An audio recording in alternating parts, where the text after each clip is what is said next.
Hello, and welcome back to another episode of I'm Free Now What with me, Michelleflcsw, a licensed clinical social worker in the state of Florida. Today I'm going to be talking about one of the individuals that I had met while I was working in the prison system, and this is going to go under the playlist of inmate profiles. Hopefully one day, got home profiles. So this video here is going to be about Michael Glover. I had met Michael Glover when I was working at Madison Correctional as a mental health professional. I had received an inmate request on his behalf from somebody else, and I called him down. We had talked. He needed some help dealing with some stuff, and that's the first opportunity that I got to meet with Michael Glover. And I found him to be a very intelligent, kind, empathetic, respectful human being. And when he was a juvenile, he committed a crime, and he committed it with other individuals, and that crime led to him getting a life sentence. And I'm going to read the email that goes over what's occurring. And the reason why I'm talking about Michael Glover, let me back this up. It becomes very complicated to tell this whole tale, this whole thing. And this is why it's taken me so long to do it, because I keep trying to go over my head the best way to organize this, but there's not a clear path. So if this video goes a little bit all over the place, I apologize. I've been mulling the direction of this video for the last month, and I just got to get it done and get his story out there and stop second guessing and all this other stuff. So, like I said, if it goes all over the place, I apologize. The reason why I'm doing this video and talking about Michael Glover is Michael Glover needs to come home. He has done time. He is not the same individual he was when he committed the crime. He is somebody that I would feel absolutely comfortable with moving next door to me. I don't believe that he is a threat to the world. I don't believe any of that. When I was working, there were two individuals. So basically in the state of Florida, what occurred is, and this is across the nation, so let me back that up. This all has to do with some legal mumbo jumbo. Basically what occurred is up until the early 2000s, we could still give kids the death penalty. So what occurred is there was a Supreme Court case, and I forgot the name of it. And if you want all the details about the court cases and all that other stuff, a juvenile lifer who got released that I am friends with, he has another channel, and his channel, he puts together a whole video about Michael Glover, and he is good friends with Michael Glover. And he put a whole thing about what happened with the legal, and you could go check out the whole legal. So basically what it was, up until the early 2000s, you could put a minor to death. Then the Supreme Court said you can't really do that because minors don't have the brain capacity as adults. So they're not as culpable as adults. And that has to do with prefrontal cortex and the neurons that are going on, and they are more controlled by the amygdala and all this other stuff. So they don't have the same decision-making capability that an adult has. And so therefore you really can't punish them like you can with an adult, like you can an adult, because they just don't have the culpability. It's kind of like, you know, they say that you can't put crazy people to death and you can't put people that have mental retardation to death because they just cannot appreciate consequences like an adult can, like a fully functional adult can. So that's why we have where we outlaw cruel and unusual punishment, and giving a child, somebody that is mentally handicapped or somebody that is crazy, the death penalty is cruel and unusual punishment because they can't really kind of understand what they did was absolutely so wrong. So basically the Supreme Court said, hey, no, you cannot give minors the death penalty. And then there was this whole thing, they all then got sentenced to life. So then there was this whole thing that says, you cannot just simply throw away the key on a minor. You can't just put them in prison and throw away the key. You can still sentence them to a life sentence, but there has to be points where you review them and you review how they're doing, what their brain is going on, how they're behaving in prison, what kind of betterment programs that they've done, all this different stuff.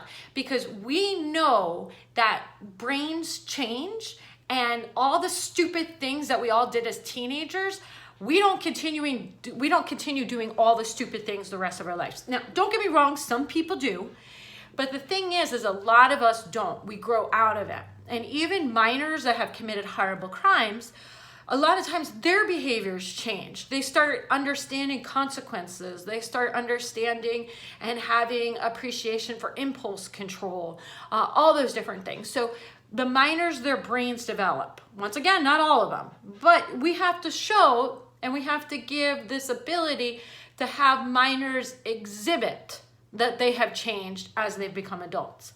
So basically, there was a court case. I want to say it's Graham. I'm not sure. I'll link Roberts in the box below so you can learn more if you really want to learn about the court stuff.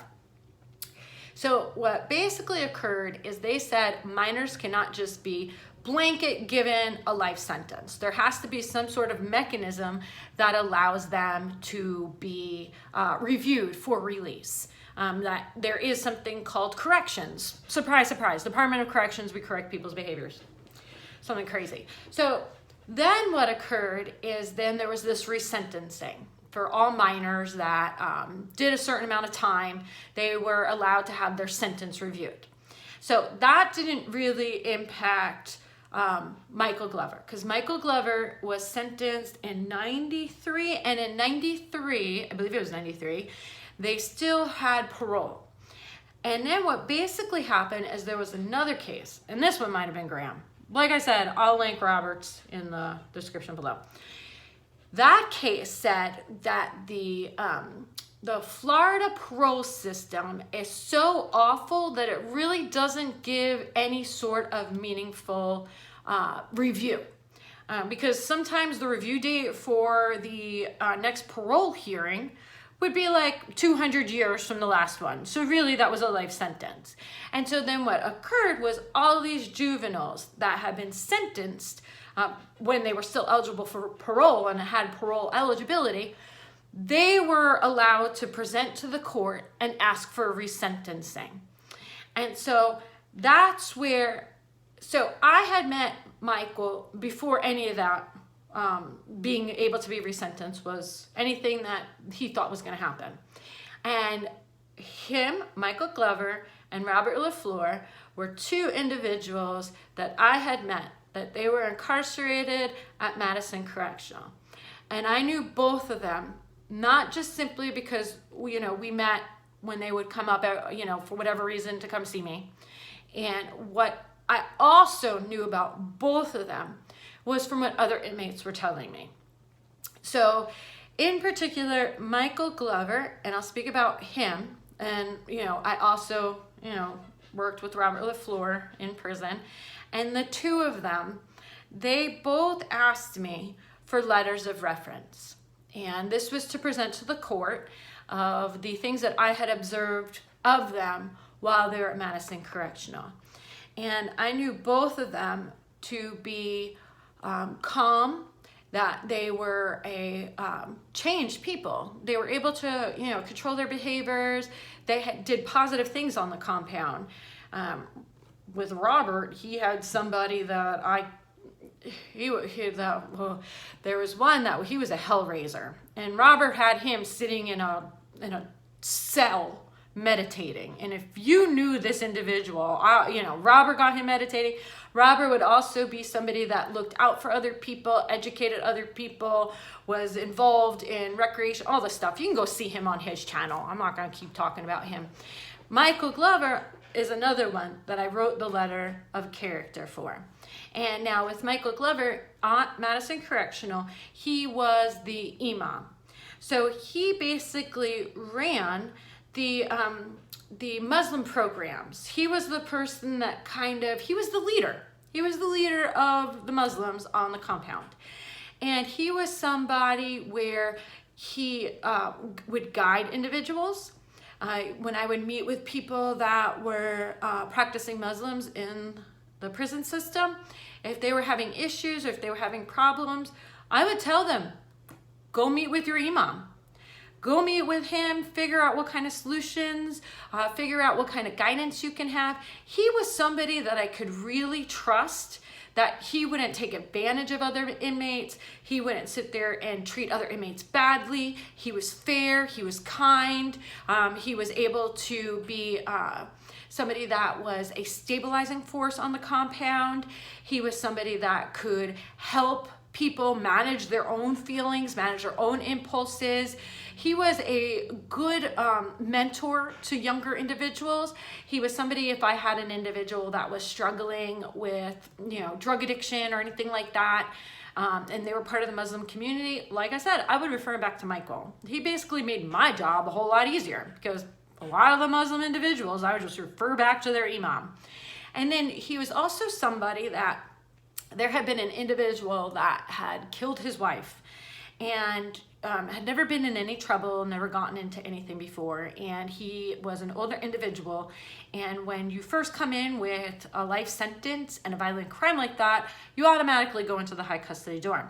And Michael, because he was somebody that had a life sentence and all that stuff, he was in the high custody dorm. So I was able to have this individual who spoke very little English, who had never been in trouble before, who was older, who was now stuck with all these jitterbugs and gangbangers and all this other foolishness in the high custody dorm, and he was having a difficult time being able to navigate it. I basically said, go find Michael Glover. Ask him to go and help you figure out how to do prison. Let him know that I asked if he could do this. And I remember I was walking over to L dorm, and I said to, and Michael came up to me as I was walking over there. L dorm was the high custody dorm. And he said, Miss Fortier, did you send so-and-so my direction? And I said, yes, I did. He said, okay. He said, I just wanted to make sure. And he says, and I'll take care of him. You've got my word. I will take care of this. And that's the type of person that Michael Glover is. And what then occurred, so I wrote the letter, blah, blah, blah, blah, blah. And then what happened is that the courts said, okay, time to resentence the juveniles. Well, what then occurred is that then the Supreme Court reversed this whole thing. They did some really shady nonsense. And before Michael Glover could be resentenced, the court changed a prior decision. So some Florida Supreme Court people retired, and some new ones were put on, and these new ones got right to work changing this. And there's also another case where they were trying to get that juvenile back in prison, which is absolutely ridiculous. But whatever, that's another story. So what I'm talking about today is how much that Michael Glover needs to come home. And this might be a little bit off topic for my channel because it's usually mental health related stuff. But this is somebody that honestly, he needs to come home. He's done his time. And I understand the counter argument that, he committed a homicide and people don't get a second chance. Those people don't get a second chance. And I appreciate that immensely. At the same time, Michael Glover is not the same person he was. First off, he's gotten older. That's first off. He was a minor. He was a teenager when this happened. And this is where I was kind of why it took me a while to get this, because I really wanted to do a whole thing about the teenage brain and how it's different. But I really just need to focus this on Michael Glover and him coming home. He is not the same person. He is somebody that comes from a solid family. He fell in with the wrong people and committed a horrible, horrible mistake that resulted in the death of innocent people. At the same time, keeping him in prison doesn't change those facts. Keeping him in prison doesn't improve the world. Keeping him in prison doesn't make the world safer. He is not an unsafe individual. Michael Glover is somebody that can do a much more to improve the world and to make up for the wrongs that he has done out here than he can while sitting inside of prison. And that is my intense belief. I stand behind that 110%. During my entire time in prison, with all the thousands of individuals I have met, worked with, interacted with, there is only 2 that I would write a letter of character reference for. And that is Michael Glover and Robert LaFleur. Robert LaFleur came home. It is time for Michael Glover to come home. And I cannot stress that enough. And this right here is the letter that he wrote back to me when I asked him for permission to tell his story, because he needs to come home. I don't speak up for very many people, and I completely and utterly speak up for him. He just needs to come home. He needs to be able to do the work out here that needs to be done to make the world a better place. And so this is the letter. This is what he says. I was 17, freshly graduated from high school, when me and my 5 co-defendants decided to commit a robbery. We were in 2 separate cars, 3 in each car. We boxed in a cart at a stop sign.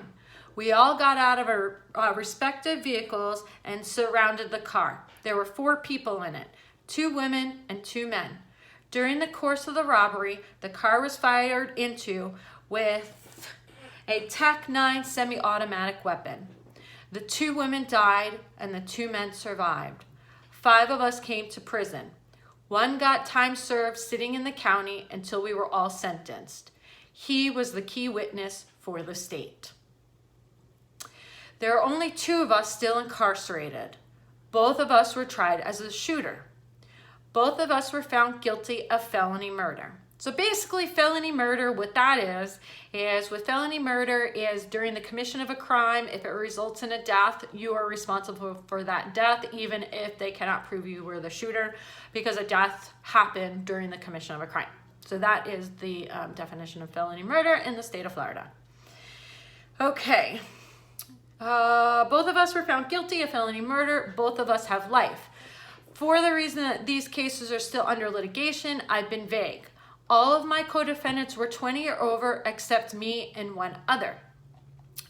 And so that is the case. And then I asked Michael Glover, tell us about yourself and why you are a changed person. And so this is what he then goes into. I've been married since December 25th, 2014. We grew up together.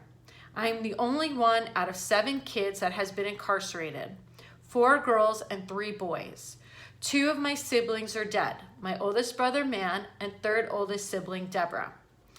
And that's the reason I originally saw him, is he was grieving the death of his brother, and one of his brothers on the compound felt like he wasn't doing all that well, and so he referred him to me. The oldest, Joyce, did 20 plus years in the military, then retired. She now contracts out with them. Plans to retire from that next year. Angie, 2nd oldest, has been working in banking since high school. She's 61 and plans to retire next year. Gina, 5th oldest, is a pastor in her church and is a cosmetologist who owns her own beauty parlor. Kenny, 6th oldest, is a manager at Home Depot. He's truly a chef who has ran some big restaurants, but the pressure of that gives him migraines. And then I asked them, what kind of things have you done while you've been incarcerated to prepare you for release? He says, I've completed carpentry, Criminon, a tutor program, family enrichment empowerment program, TAPS, direct anger management, and TIER. He says, I've completed more, but they are eluding me at this time. He says, and I said, what would you like to say about everything? And he says, what I would like to say that I was a 17-year-old kid that made a terrible decision that altered the life of an unaccountable number of people. My decision cost Donna Woods and Sally Tanner their lives. It altered the way Gary Tanner and Grant Schoen see the world, and mutilated their families and mine. I was wrong, and I am regretful of my actions. I am unable to change the events of that night. The Almighty knows that I wish that I could, but I cannot. However, I've changed, and I would love to be able to demonstrate that change to Gary Tanner, Grant Schoen, the families of Donna Woods, and Sally Tanner, my family. So this right here is the story of Michael Glover. If you have any questions or comments or any feedback, please leave them in the comment section. Like I said, for me, I understand and I can completely appreciate having dealt with people that, I've worked with and dealt with and, cared about that have gotten murdered. So I understand that feeling of outrage, and I understand that. At the same time, I also understand that people change. And sometimes the best way to change the world is to allow people to make up for the harm that they have committed. And Michael Glover can do much more out here to change the world and better the world than he ever can sitting in prison. You better believe how much he's done to change the world while in there. The countless fights that he's prevented and the stabbings and all that other stuff that he's prevented, and the guidance that he's given to individuals that have prevented them from returning to prison. If he could do that out here, it would make the world such a better place. And I would love to see Michael have the opportunity to do that. And we're just waiting on a decision from the Florida Supreme Court to see whether or not he can finally go back to court and get resentenced. So I hope you found this video informative. Like I said, if you have any questions or comments or anything that you feel that this video didn't address, please leave them in the comment section and I'll be more than happy to answer them.